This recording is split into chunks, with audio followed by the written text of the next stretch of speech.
My name is Ewon Expert, and I'm going to walk you through how to set up an Ewon Flexy. All right, let's start up with eBuddy. eBuddy is an Ewon management tool.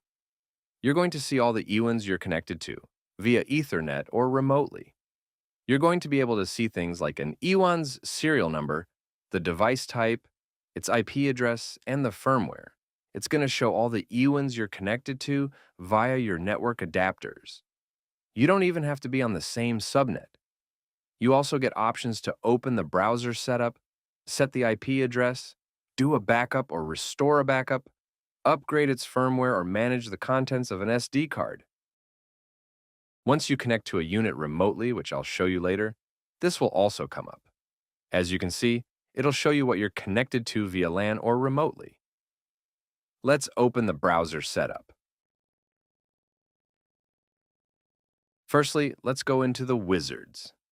If we open the unit up in a browser, we're going to see this screen, and it's going to show us the quick launch wizards. But quickly, I'll show you a few features of the Ewon. There's a summary page, which will show you a quick rundown of your unit. Here's the tags values page, which once you've set up your Flexi will show your PLC's tags. There's also the alarms page, the PLC drivers page, some event logs. I'll go through all of this in another video. Back to the wizards, let's first do the system wizard. Here's where you can set up things like the device name, the username, and password. If we click next here, we can change the time zone of the Ewon. Make sure to click Update Clock via NTP, so the unit gets its time from a time server. Here we can change the port allocation. Let's click next to Finish up the system wizard.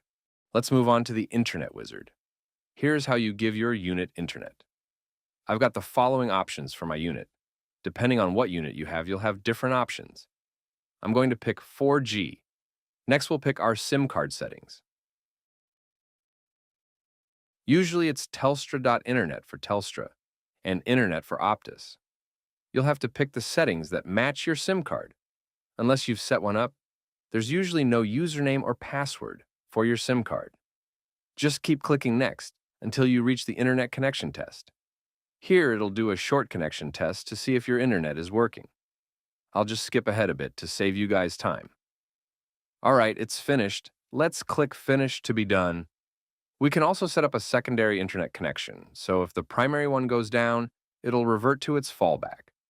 Let's just click No for now. Let's do the last wizard, the VPN Wizard.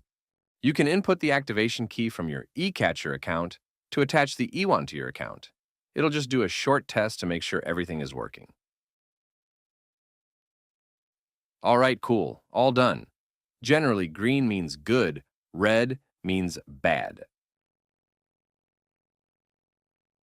That's it, your Ewon should be online on your eCatcher account now. Thank you for watching.